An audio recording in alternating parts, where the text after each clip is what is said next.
उस दिन म्यूनिख की सुबह बिल्कुल सामान्य थी। धूप खिली हुई थी, हवा में थोड़ी गर्मी भी थी। लेकिन जैसे ही हम रवाना होने लगे, होटल के मैनेजर ने मुझे रोका।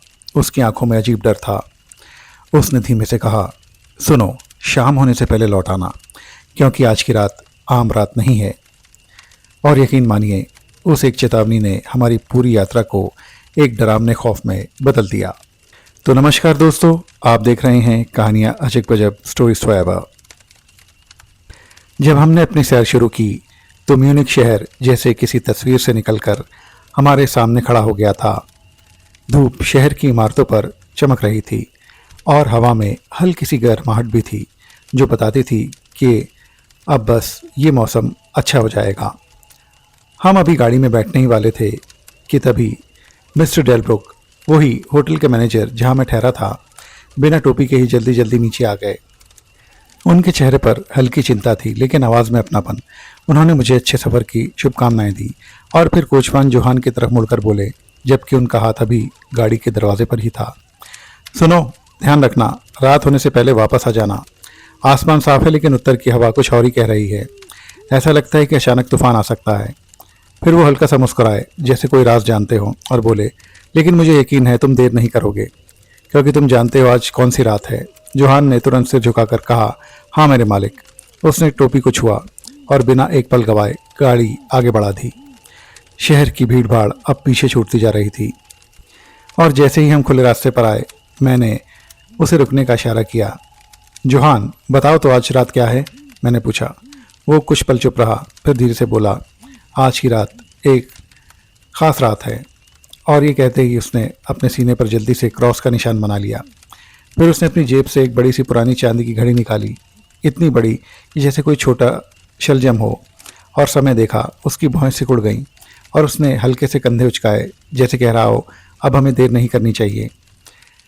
मैं समझ गया वो जल्दी में है। मैं चुपचाप सीट पर टिक गया और सट के बैठ गया और उसे आगे बढ़ने का इशारा किया। अब गाड़ी पहले से तेज चलने लगी थी, जैसे जोहान हर पल की भरपाई करना चाहता हो। लेकिन कुछ अजीब होने लगा था। घोड़े बार बार अपना सिर उठाते और हवा को ऐसे सूंघते जैसे उसमें कोई अनजाना डर छिपा हो। और हर बार न जाने क्यों मैं भी डर जाता। मैं पीछे मुड़कर देखने लगता। सड़क तो वही थी, लेकिन अब उसमें कुछ अलग सा एहसास था, जैसे हम किसी ऐसी जगह की ओर बढ़ रहे हों जहां हमें शायद कभी नहीं आना चाहिए था। अब हम एक ऊंचे सुनसान पठार से गुजर रहे थे। चारों ओर वीरानी थी, हवा तेज चल रही थी और माहौल में एक अजीब सी उदासी थी। ऐसा लग रहा था जैसे इस जगह पर जीवन बहुत पहले ही रुक गया हो। तभी मेरी नज़र एक रास्ते पर पड़ी, एक पतली सी कम इस्तेमाल होने वाली सड़क, जो एक घुमावदार घाटी में नीचे उतरती जा रही थी। पता नहीं क्यों, लेकिन उस रास्ते में कुछ ऐसा था जो मुझे बार बार आकर्षित कर रहा था। मैंने तुरंत जोहान से गाड़ी रोकने को कहा। वो रुका, लेकिन जैसे ही मैंने कहा मैं उस रास्ते पर नीचे जाना चाहता हूँ, उसका चेहरा बदल गया। वो बुरी तरह डर गया। वो तरह तरह के बहाने बनाने लगा और हर बार बात करते हुए अपने सीने पर जल्दी जल्दी क्रॉस का निशान बनाता। अब मेरी जिज्ञासा और बढ़ गई। मैंने उससे सवाल पर सवाल पूछे, लेकिन वो हर बार बात टाल जाता।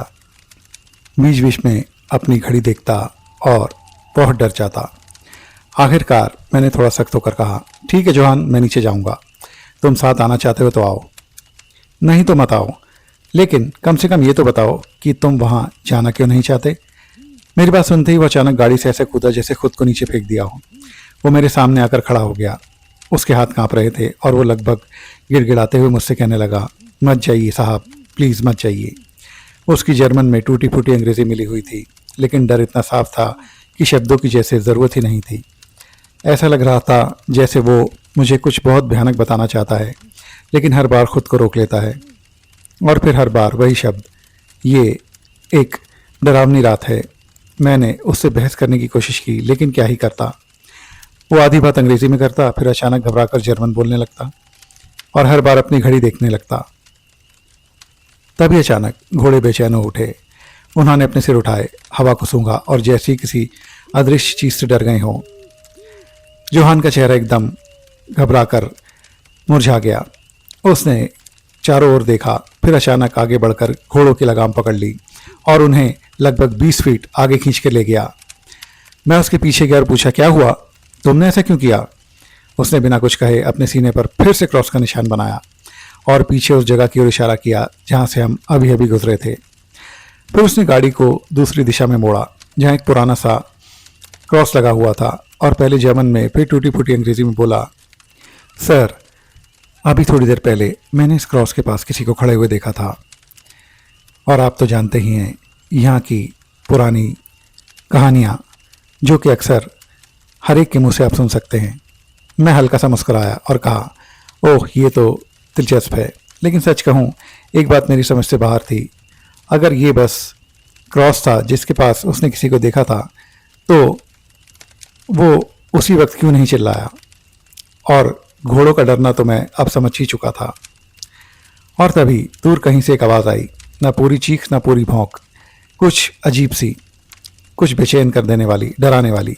आवाज़ बहुत दूर से आ रही थी लेकिन उसका असर घोड़ों पर साफ दिख रहा था। अब वो पहले से कहीं ज़्यादा घबरा गए थे और मुझे पहली बार ये लगा कि जोहान जो कह रहा था उस बात में सच्चाई तो थी। अब हालात कुछ ऐसे हो गए थे कि जोहान का पूरा ध्यान घोड़ों को संभालने में लग गया। वो उन्हें शांत करने की कोशिश कर रहा था पर घोड़े शांत नहीं हो रहे थे, लेकिन खुद उसका चेहरा एकदम डरा हुआ था। थोड़ी देर बाद उसने धीमी आवाज़ में कहा, ये किसी भेड़िए की आवाज़ लगती है सर, लेकिन यहाँ तो भेड़िए होते ही नहीं। मैंने हैरानी से उसकी ओर देखा और पूछा। फिर मैंने कहा, इतने पास शहर के क्या पहले यहाँ भेड़िए होते थे? वो बोला, जी हाँ, बहुत समय पहले, ख़ासकर सर्दियों में जब बर्फ़ गिरती थी, लेकिन अब तो बहुत साल हो गए हैं। वो अभी भी घोड़ों को शांत करने में लगा था कि तभी आसमान अचानक बदल गया। कुछ ही पलों में काले बादल छा गए, सूरज जैसे गायब हो गया और एक ठंडी हवा का तेज़ झोंका हमारे पास से गुजरा। लेकिन अजीब बात यह थी, वो बस एक झोंका था, जैसे कोई चेतावनी देकर चला गया हो, क्योंकि अगले ही पल सूरज फिर से निकल आया।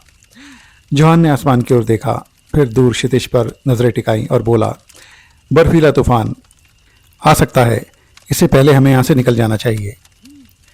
उसने तुरंत अपनी घड़ी देखी और बिना देर किए घोड़ों की लगाम कसकर पकड़ ली। घोड़े भी अब बेचैन थे, जमीन पर पैर पटक रहे थे, सिर हिला रहे थे, जैसे उन्हें कुछ दिखाई दे रहा हो जो हमें नहीं दिख रहा था। जैसा कि जोहान ने बताया था कि उस क्रॉस के पास उसने किसी को देखा था।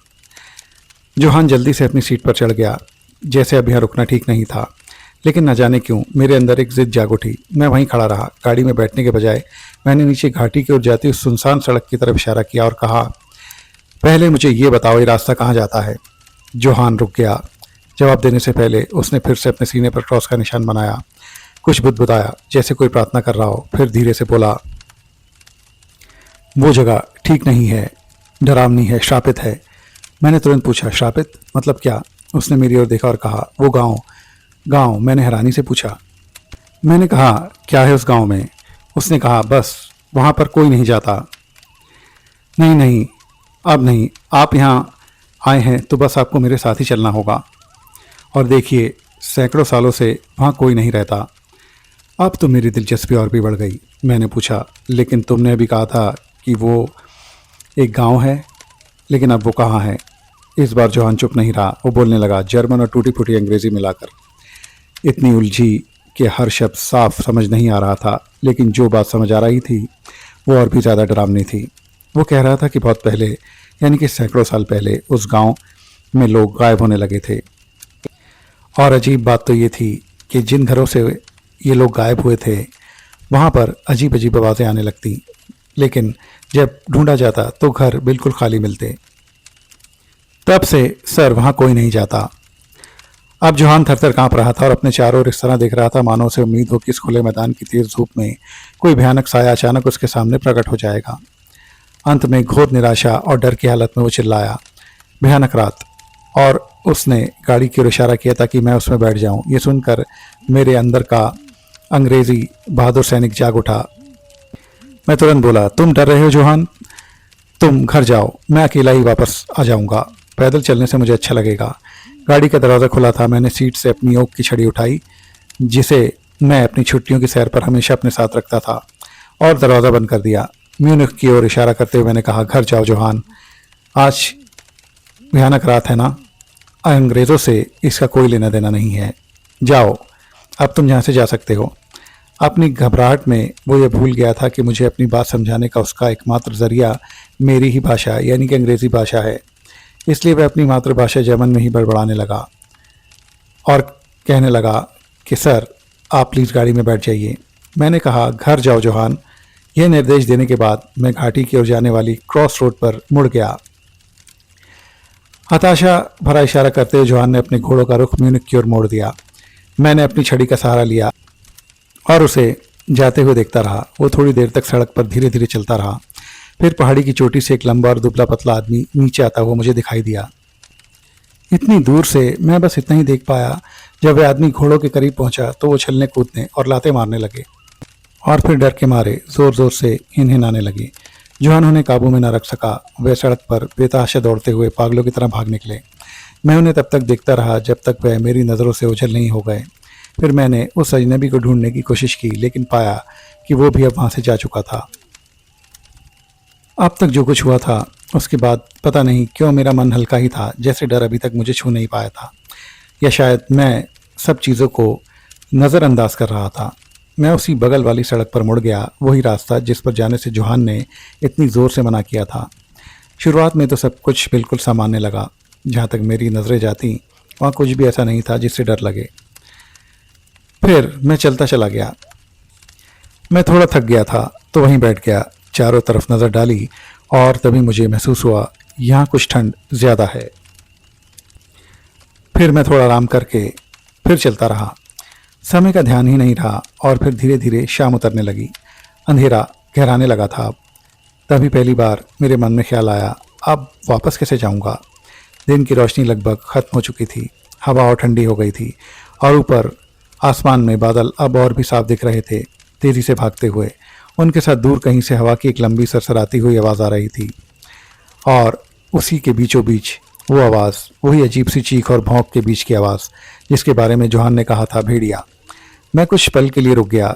दिल में हल्की सी झिझक आई, लेकिन फिर मुझे याद आया मैंने खुद से कहा था कि उस वीरान गांव को देखे बिना नहीं लौटूंगा, और यही मेरे अंदर के अंग्रेजी सैनिक की आवाज़ थी। तो मैंने कदम आगे बढ़ा दिए। कुछ ही देर में मैं एक बहुत बड़े खुले मैदान में पहुंच गया, पर माहौल मुझे कुछ डरावना लगा। अब मैंने बिना एक पल गवाए दौड़ लगाई। सामने जो जंगल दिखाई दे रहा था उसी की ओर। आसमान अब और काला होता जा रहा था। बर्फ अब तेजी से गिरने लगी थी, जैसे कोई सफ़ेद चादर ज़मीन पर बिछती चली जा रही हो, और दूर कहीं उसका किनारा धुंध में खोता जा रहा था। सड़क अब साफ दिखाई नहीं दे रही थी। खुली ज़मीन पर उसके किनारे मिट चुके थे और थोड़ी देर में मुझे एहसास हुआ कि मैं रास्ता भटक गया हूँ। अब मेरे पैरों के नीचे सख्त ज़मीन नहीं थी, बल्कि घास और काई जिसमें मेरे पैर धंसते जा रहे थे। तभी हवा ने और ज़ोर पकड़ लिया। अब वो सिर्फ चल नहीं रही थी, मुझे धक्का दे रही थी, इतना कि मुझे उसके साथ साथ भागना पड़ रहा था। हवा बर्फ़ जैसी ठंडी थी और इतनी दौड़ भाग के बावजूद मेरे शरीर में ठंड उतरती जा रही थी। बर्फ़ अब इतनी घनी हो चुकी थी कि मेरे चारों तरफ घूमती हुई भंवर बन रही थी। आंखें खुली रखना मुश्किल हो गया था और फिर अचानक आसमान चमका। तेज़ बिजली। एक पल के लिए सब कुछ रोशन हो गया। उस चमक में मैंने अपने सामने पेड़ों का एक बड़ा सा झुंड देखा और फिर से वही भयानक चीख की आवाज़। इस बार एक भेड़िए की नहीं, भेड़ियों की। सिर्फ एक नहीं, कई सारे। ऐसा लग रहा था जैसे चारों तरफ से कई आवाज़ें गूंज रही हों, एक दूसरे से मिलती हुई और भी डरावनी बनती हुई। कभी कभी काले बादलों के बीच से चांद की हल्की सी रोशनी निकलती और उस एक पल में पूरा इलाका दिख जाता। तभी मैंने देखा, मैं उन घने पेड़ों के झुंड के किनारे खड़ा था। जब बर्फ़ गिरना कुछ थमा तो मैं धीरे धीरे पेड़ों की पनाह से बाहर निकला। अब मैं थोड़ा संभल चुका था और आसपास को ध्यान से देखने लगा। मुझे लगा शायद उन पुराने खंडरों में से कोई एक इमारत अब भी खड़ी हो जहाँ मैं कुछ देर के लिए ठहर सकूँ। मैं पेड़ों के किनारे किनारे चलता गया और थोड़ी ही देर में मुझे उसमें खुला रास्ता मिल गया, जैसे कोई दरवाज़ा हो। अंदर साइप्रस के पेड़ की एक सीधी कतार लगी हुई थी और वो कतार आगे जाकर किसी इमारत के चौकोर ढांचे की ओर जाती थी। मैं रुक गया। उस जगह में कुछ अजीब था, कुछ ऐसा जो बता रहा था कि ये जगह कभी खाली नहीं थी। फिर बादलों के बीच चांद निकल आया। एक ठंडी सफ़ेद रोशनी चारों तरफ फैल गई और उस रोशनी में मुझे महसूस हुआ कि मैं एक वीरान समाधियों के एक समूह के पास खड़ा हूँ और मेरे ठीक सामने संगमरमर की बनी एक विशाल चौकोर समाधि थी, इतनी सफ़ेद कि उस पर जमी बर्फ भी उसके सामने फीकी लग रही थी। और तभी दूर से एक आवाज़ उठी, पहले धीमी फिर गहरी, जैसे कई कुत्ते या भेड़िए एक साथ लंबी चीख मार रहे हों। और तभी मेरी नज़र ऊपर गई। उस पूरी संगमरमर की समाधि में एक विशाल लोहे की कील ऐसे ठोकी हुई थी जैसे किसी को अंदर ही कैद कर दिया गया हो। मैं धीरे धीरे पीछे की ओर गया और वहाँ एक अजीब सी भाषा में कुछ शब्द दिखाई दिए। मैंने उन्हें पढ़ने की कोशिश करी, लेकिन मैं बुरी तरह डर गया। एक अजीब डर, बहुत अजीब, बहुत रहस्यमयी, इतना कि कोई भी उससे डर जाए। अब मैंने सोचा काश मैंने जोहान की बात मान ली होती। लेकिन तभी एक ख्याल मेरे दिमाग में आया जो जोहान ने कहा था, आज तो वो भयानक रात है, वो रात जिसके बारे में कहा जाता है कि रात में खुलेआम प्रेत घूमते हैं, बहुत भयानक प्रेत। अब मैं उसी जगह खड़ा था जहां ड्राइवर ने आने से मना किया था, ठीक उसी जगह पर। ज़रा सोचिए, आप एक ऐसे रास्ते पर चल रहे हैं जहां लोग जाना तो दूर उसका नाम तक लेने से कतराते हैं। कहते हैं सदियों पहले वहां एक गांव हुआ करता था, लेकिन अब बस खामोशी और वीरानी। सच कहूँ, मैं खुद को संभाल कर खड़े रहने के चक्कर में था और ये सब मुझे एक जंग जैसा लग रहा था। डर इतना गहरा था कि अगर मैं अपनी समझ, अपनी आस्था और अपनी हिम्मत को एक साथ ना पकड़ता तो शायद वहीं गिर जाता। फिर अचानक एक भयंकर बवंडर मुझ पर टूट पड़ा। ज़मीन कांपने लगी और जैसे हज़ारों जानवर एक साथ दौड़ रहे हों। हवा चीख रही थी और इस बार आसमान से सिर्फ बर्फ़ नहीं बल्कि भारी भारी ओले गिर रहे थे। इतने बड़े, इतने तेज़, मानो किसी ने उन्हें आसमान से नहीं बल्कि पूरी ताकत से फेंका हो। पेड़ों की डालियाँ टूट टूट कर गिर रही थीं। तभी मेरी नज़र पड़ी एक संगमरमर की बनी पुरानी समाधि पर। उसका दरवाज़ा भारी कांसे का अंधेरे में भी साफ दिखाई दे रहा था। मैं दौड़कर वहाँ पहुँचा और दरवाजे से सट कर बैठ गया। ओलों की मार अब भी सीधी मुझ पर नहीं पड़ पा रही थी। थोड़ी राहत तो मिली, लेकिन जैसे ही मैंने दरवाजे पर ज़रा सा जोर दिया, वो अपने आप अंदर की तरफ खुल गया। उस पल वो जगह, एक समाधि, मुझे किसी शरण से कम नहीं लग रही थी। मैं अंदर कदम रखने ही वाला था कि तभी मैं बेहोश हो गया। लेकिन इस बार मैं बहुत बुरी तरह डर गया था। कोई मेरे ऊपर लेटा हुआ था, एक विशालकाय जानवर, और वो मुझे सूंघ रहा था लगातार। मैं हिल भी नहीं सकता था, डर के मारे नहीं बल्कि इसलिए कि मेरी सहज बुद्धि मुझे चुप रहने को कह रही थी। ज़रा भी हिले तो ये भयानक जानवर हमला कर सकता है। लेकिन शायद उसे एहसास हो गया था कि अब मैं पहले जैसा नहीं रहा, मतलब बेहोश नहीं रहा। मैं अब जाग चुका हूँ। उसने सीधे से अपना सिर उठाया। मैंने अपनी पलकों की ओर से बहुत सावधानी से उसकी तरफ देखा। ये तो एक विशालकाय भेड़िया है। उसकी दो आंखें अंधेरे में अंगारों की तरह जल रही थीं। उसका मुंह खुला हुआ था और उसके बीचों बीच उसके सफ़ेद नोकीले दांत चमक रहे थे। मैं उसे बहुत करीब से महसूस कर सकता था। और फिर एकदम से आवाज़ें आने लगीं, बहुत तेज़ आवाज़ें। मैंने बहुत सावधानी से अपना सिर उठाया और उस दिशा में देखने की कोशिश की जहाँ से आवाज़ें आ रही थीं। लेकिन समाधियों की ऊंची दीवार मेरे और उस रहस्य के बीच खड़ी थी। कुछ भी साफ दिखाई नहीं दे रहा था, बस आवाज़ें थीं। और तभी पेड़ों के पीछे से मशाले लिए हुए घुड़सवारों का एक दस्ता अचानक प्रकट हुआ। वो तेज़ी से हमारी ओर बढ़ रहे थे।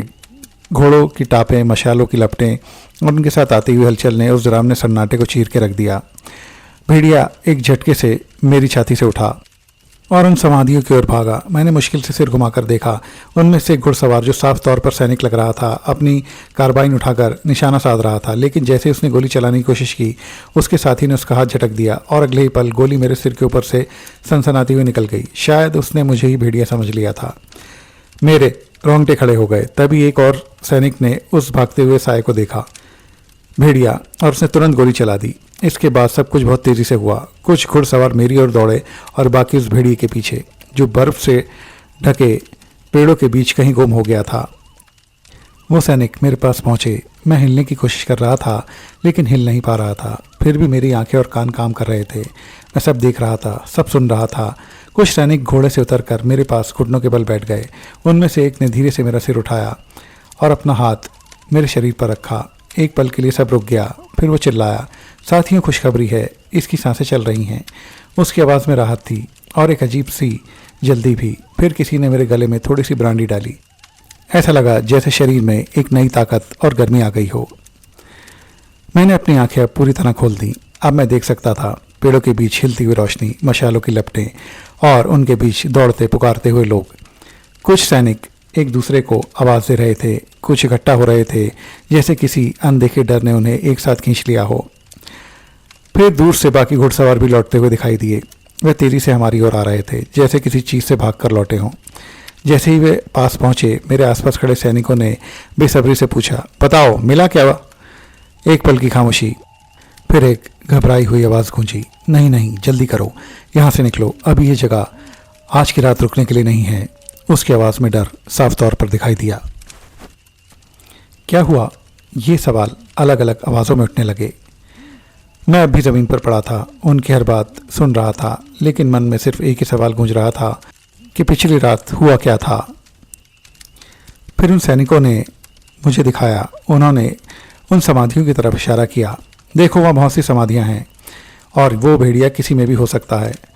फिर अचानक उनकी आवाज़ें तेज़ हो गईं, चलो जल्दी चलो, इस जगह से निकलो, अभी ये बहुत ज़्यादा श्रापित जगह है। उसके शब्दों ने सबको हिला दिया। अधिकारी ने तुरंत फैसला किया।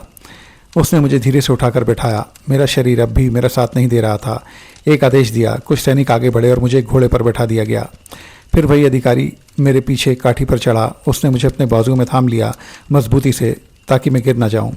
एक और आदेश, और फिर हम चल पड़े तेज़ी से, उन बड़े पेड़ों को पीछे छोड़ते हुए, उस समाधियों की जगह को भी, उस रात को, उस डर को पीछे छोड़ते हुए जिसने सारी रात मुझे परेशान किया था। घोड़ों की टापें, मशालों की लपटें और सैनिकों की सख्त चाल, सब कुछ मिलकर एक अजीब माहौल बना रहे थे। अब हम उस जगह को धीरे धीरे छोड़ते जा रहे थे। आसमान बदल चुका था, रात जा चुकी थी और दूर उत्तर की ओर सुबह की पहली रोशनी उभर रही थी। फिर जब हम होटल पहुंचे तो एक अजीब सा दृश्य सामने था। सीढ़ियों से एक आदमी लगभग दौड़ता हुआ नीचे आया। वो था मिस्टर डेलब्रुक। इतनी जल्दी, जैसे वह पहले से ही मेरा इंतज़ार कर रहा हो। उसने मेरे दोनों हाथ थाम लिए मजबूती से, लेकिन स्नेह के साथ, और बिना कुछ पूछे मुझे अंदर ले गया। उसकी आंखें मेरी तरफ थीं, उनमें राहत साफ दिखाई दे रही थी। अफसर ने सलाम किया और वापस मुड़ने लगा, लेकिन मैंने उसे रोक लिया। मैंने जोर देकर कहा, नहीं, आप मेरे कमरे में आइए। कमरे में पहुंचकर मैंने उसे विस्की का एक ग्लास दिया और फिर दिल से मैंने उसे और उसके साथियों को धन्यवाद दिया। आप लोगों ने मेरी जान बचाई है। उसने बस हल्की सी मुस्कान के साथ जवाब दिया, हमें खुशी है सर कि हम समय पर पहुंच गए। फिर उसने कुछ ऐसा कहा जो थोड़ा अधूरा सा लगा। मिस्टर डेलब्रुक ने शुरू में ही कुछ ऐसे कदम उठाए थे जिनसे पूरी टुकड़ी पहले ही तैयार हो गई थी। मैंने मिस्टर डेलब्रुक की तरफ देखा और पूछा, लेकिन आपको कैसे पता चला कि मैं रास्ता भटक गया? वो कुछ बोल पाते इससे पहले दरवाजे के बाहर हलचल हुई। वही ड्राइवर जोहान अंदर आया। उसकी हालत बिखरी हुई थी। उसकी गाड़ी के कुछ टुकड़े बचे थे, वह भी उसके साथ थे। साफ था घोड़े बेकाबू हो गए थे और गाड़ी पलट गई थी। मैंने उसकी तरफ देखा, फिर वापस डेलब्रुक की ओर देखा। लेकिन सिर्फ इस वजह से आप सैनिकों की पूरी टुकड़ी तो नहीं भेजते, है ना? वो हल्के से मुस्कुराए। ओह नहीं, उसने शांत स्वर में कहा, कोशवान के पहुंचने से पहले ही मुझे एक टेलीग्राम मिला था। वो रुका और अपनी जेब से एक कागज़ निकाला। ये उसी शख्स का कागज़ है जिसकी तलाश में आप यहाँ आए हैं। उसने वो कागज़ मेरी तरफ बढ़ा दिया। मैंने उसे हाथ में लिया और पढ़ना शुरू करा। संदेश कुछ ऐसा था, मेरे मेहमान का ख्याल रखना, उनकी सुरक्षा मेरे लिए सबसे कीमती है। अगर उन्हें ज़रा भी कुछ हुआ या वो लापता हो गए तो उन्हें ढूंढने और सुरक्षित रखने के लिए कोई कसर मत छोड़ना। वो अंग्रेज़ हैं, इसलिए स्वभाव से साहसी हैं। यहाँ बर्फ़, भेड़िए और रात का अंधेरा हर पल खतरा बना सकते हैं। अगर तुम्हें ज़रा भी संदेह हो कि उन्हें कोई नुकसान पहुंच सकता है तो एक पल भी बर्बाद मत करना। तुम्हारी इस तत्परता का इनाम मैं अपनी पूरी दौलत से दूंगा। काउंट ड्रैक्युला। अब मुझे सारी बात समझ में आई कि वो भेड़िया आखिर था कौन। वो खुद काउंट ड्रैक्युला था भेड़िए के रूप में, और वो मेरी रक्षा कर रहा था और भेड़ियों से और अनजाने खतरों से। तो फ्रेंड्स, ये थी कहानी ड्रैक्युला's गेस्ट। ये कहानी आपको कैसी लगी प्लीज़ कमेंट करके ज़रूर बताएं। मेरे चैनल को लाइक, शेयर और सब्सक्राइब ज़रूर करें और बेल आइकन प्रेस करना भी ना भूलें। मेरी और भी इंटरेस्टिंग वीडियोस आपको मेरे चैनल पर मिल जाएंगे, उन्हें भी अपने फ्रेंड्स और फैमिली के साथ ज़रूर एंजॉय कीजिए। डियर फ्रेंड्स, अब आप महज सब्सक्राइबर्स नहीं फैमिली हैं, तो देखते रहिए कहानियाँ अजब गजब स्टोरीज फॉरएवर। फ्रेंड्स, वो हाइप बटन प्रेस करना भी ना भूलें। डियर फ्रेंड्स, आप सब लोगों की बहुत अच्छी सेहत और ब्राइट फ्यूचर की कामना के साथ मैं लेता हूं आपसे विदा। मिलते हैं आप सब लोगों से मेरे अगले इंटरेस्टिंग वीडियो में। तब तक के लिए बाय बाय।